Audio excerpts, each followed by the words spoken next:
The prank that made my friend's family move overnight and he never knew it was me. Original post. Alright, so picture this. It's the mid-90s, I'm a middle schooler, and pranking my friends are practically a hobby.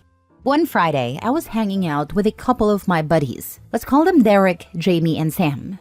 We were riding bikes after school, just goofing around when Derek suggested we make a quick stop by his place so he could feed a dog.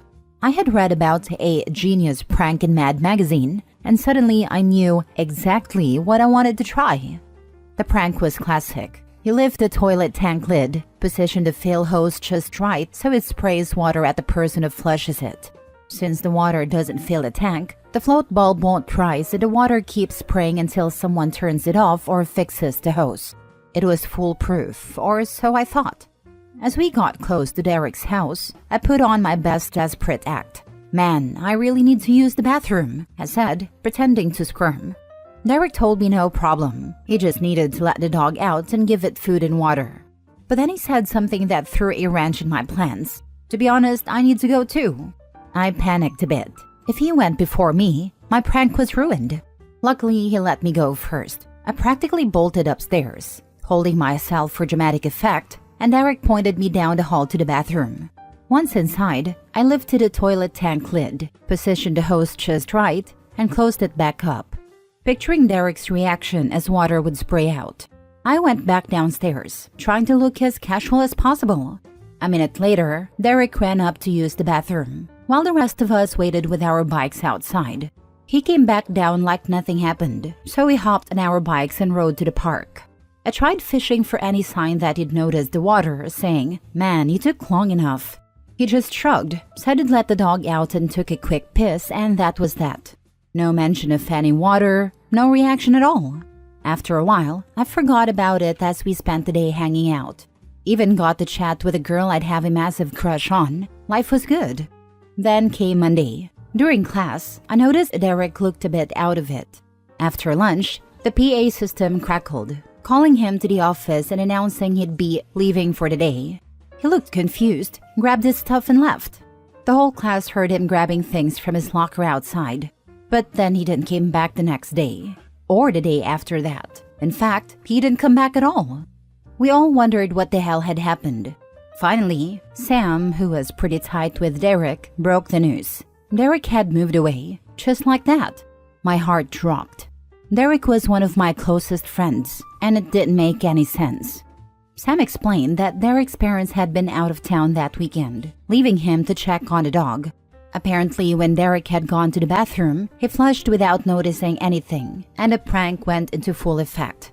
The water kept spraying out all day Friday, then all through Saturday and Sunday, flooding the entire bathroom, then the hallway, and eventually causing the ceiling to collapse into the living room, and water to completely flood out the main floor and basement.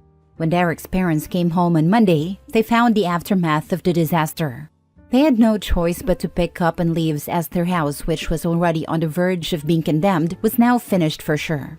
The house has been taken down. I felt my stomach drop and my face go pale as it all clicked together. My harmless prank had basically destroyed their entire house, and I was the reason he and his family had to pull plug and move away. He was a good friend to me. I never told anyone the truth, and I still feel a pang of guilt every time I think about it. I never saw Derek again. Now for the top comments before reading the mini update. So how come Derek didn't notice the carnage at any point during the weekend? Didn't he go home after hanging out? Where was he staying? How did the dog manage with only being let out once in 72 hours? I'm very baffled. He was actually staying with his grandma that weekend and would only swing by to feed a dog, who had a little setup out in the backyard. The dog food was kept in the back entrance, so we never even went fully inside the main house after that first day. I've thought about this so many times, and the details still blow my mind. But yeah, the house was definitely destroyed by the time his parents got home. This is the greatest use of the sub I have ever seen. It's a real sliding doors moment you caused for someone else. Could you track him down? Find out how his life played out. Maybe it was better off. I've definitely thought about reaching out, but honestly, the anxiety always kicks in hard. I can't shake the feeling that his life probably didn't improve after that incident. His family didn't have a lot of money, and looking back, it was a pretty big mistake on my part. The thought of trying to reconnect and potentially reopening old wounds is a tough one to wrestle with. Still, a part of me wonders where life took him after all that. Man, I know you feel guilty already, but holy crap, this is really bad. Yeah, it's so bad, right? Like, as an adult now, I can see how truly devastating that prank was. He ruined people's lives. Financially ruining a family over a prank. Yeah, I don't know if I would be able to look at anyone in the face again after learning what happened. The intention was never to actually financially ruin anybody, but to harmlessly spray water at one of my friends. Definitely not something I ever thought would happen. Mini update. Honestly, the reactions to this have been not that surprising, and not in a good way. People are saying I deserve terrible karma or even worse, blaming me for supposedly ruining an entire family. Some even go as far as to suggest my prank could have caused someone to spiral into addiction or something even darker. It's wild to see this level of anger over something I did as a 6th grader, when I was just a dumb, immature kid trying to pull a prank. A lot of people are saying I should reach out and apologize, but the truth is, I don't even have social media like Facebook or Instagram to try and track him down. And I want to be clear, this was never meant to harm anyone. It was just a prank I'd read about, and I didn't think through the consequences. Now looking back, I realize how serious it turned out to be, and it's something I've regretted for years. The hate and accusations I'm seeing here make it sound like I set out with some evil plan to destroy a family, which is just insane. I was a kid. I messed up, and I'm genuinely sorry for the damage it caused. But at this point, all I can do is acknowledge my mistake and try to move on, even if some people think that's not enough. And to Derek, if by some crazy chance you're reading this, I just want to say I'm sorry. We were young and dumb, as I'm sure you remember. From shooting each other with BB guns to jousting with sticks on our bikes, to launching Roman candles and bottle rockets at each other, we did some pretty crazy stuff.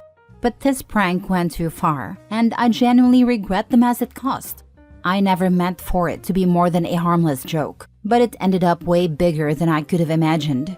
I'm truly sorry for how it all turned out, and I hope life has been kind to you since. Next story. Am I the a-hole for not giving my late husband's mom any of the life insurance money after she paid for his funeral? My husband and I were both in our early 40s, married for 6 years, when he passed away suddenly a few months ago. It's been the hardest thing I've ever faced, and honestly, I've just been trying to survive each day since.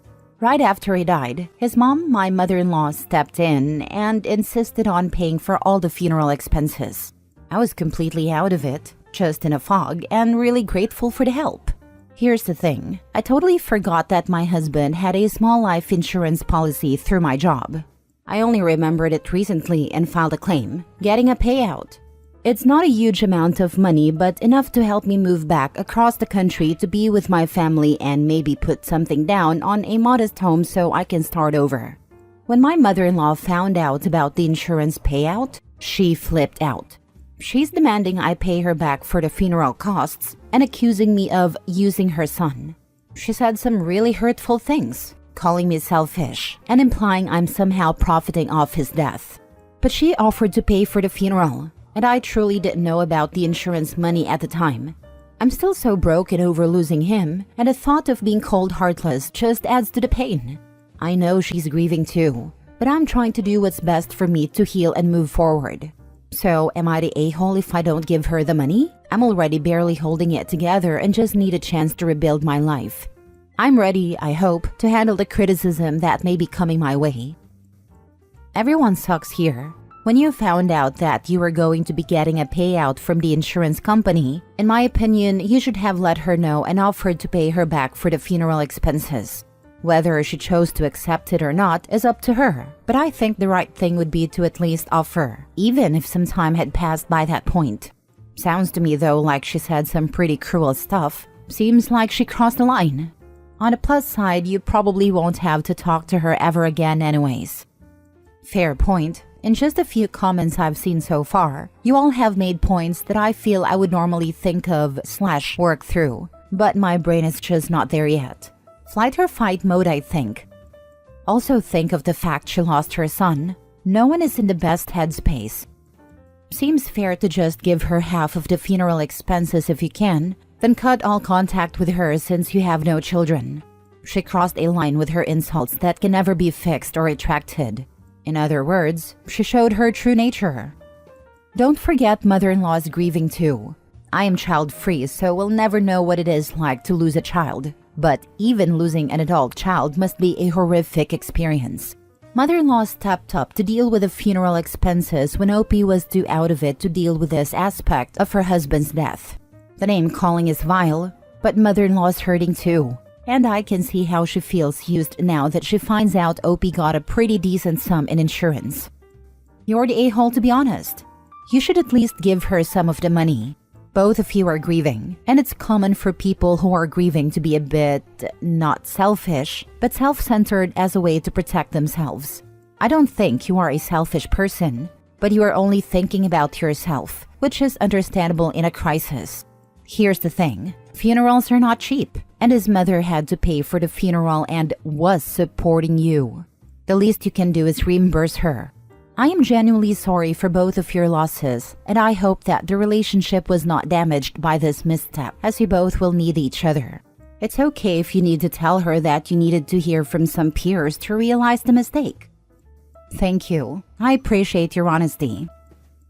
Last story. Am I the a-hole for telling my dad he chose between me and his fiancée when he prioritized her surgery over mine? I, 17 female, have had a rocky relationship with my dad. My parents married after I was born, hoping to provide a stable family for me, but they divorced when I was 11 after my dad went to rehab, and things only worsened from there. During rehab, he met his current fiancée and they later had a kid, 6 female. Since then, my dad has been mostly absent from my life. Whenever I have important events, he either has an excuse or doesn't show. I'd estimate he's been present for less than half my events since their divorce. A few years ago, I was diagnosed with scoliosis, and initially surgery wasn't needed. However, my condition got worse, and I was finally scheduled for surgery on September 20 of this year. I told my dad about it months ago, expressing how much I needed his support this time, and he promised to be there. But later, he texted to say he'd planned a vacation that would keep him away until mid-December, just as my recovery period would be ending. It broke my heart, but I accepted it. Then, 2 hurricanes hit his vacation spot, and he told me he'd make my surgery. I felt a glimmer of hope, but then just a week before my surgery, he texted again saying his fiancé's lung cancer surgery had been scheduled for the same day, a few hours before mine, at a hospital 30 minutes away. He said he might not make it to my surgery. But with him, might not usually means won't. He added that this wasn't about who he loved more. That message shattered me. I realized that no matter how much I hoped, he might never give me the attention and support I needed. I broke down in my kitchen floor that day. After sitting with my feelings, I texted him to tell him how deeply his actions hurt me. I said it wasn't only about love, but about showing care, and that he'd given me hope only to let me down again. I questioned if his fiancé's surgery had really been scheduled last minute, or if he had known earlier but hadn't told me. I asked him to show he was my dad through his actions, not just his words. He responded, insisting the surgery was only scheduled the day he'd told me. But because he's lied in the past to save face, I reached out to someone who might know the truth. I then sent a follow-up message, clarifying that my frustration wasn't with his fiancée. It was with his ongoing absence and lack of support. I said that even if his reasons were genuine, he could have at least shown some empathy. I told him I'd hoped he'd be a better father for my half-sister than he has been for me. In a final message, I made it clear that I was done putting in all the effort to maintain our relationship on my own. I told him that if he wanted to be my dad, I would gladly be his daughter, but if he chose not to, I would be fine with that too. He hasn't responded, and honestly, I'd prefer he sit with what I've said. For once, I hope he really thinks about his actions and the impact they've had on me. So, am I the a-hole? Girl, your father hasn't shown up for you your entire life. What makes you think he is going to do it now? And furthermore, why do you allow him to have that power over you? He is not your father. He is the male who impregnated your mother. Stop elevating him to father status. This man is going to support the person he is making his life with, not the child he walked away from years ago. He doesn't prioritize you, and he never will, no matter what words he uses or promises he makes. Good luck with your surgery and focus on your recovery. Thank you, I will. Lung cancer surgery for fiancé trumps daughter who still has mom scoliosis surgery. But otherwise, from what you've said about his reliability, not a-hole. Maybe send fiancé a note wishing her luck. And if it was a lie, crap will hit the fan. No way. If I had to choose between my daughter and husband, I would 100% choose my daughter. Why? 1. My husband is an adult. 2.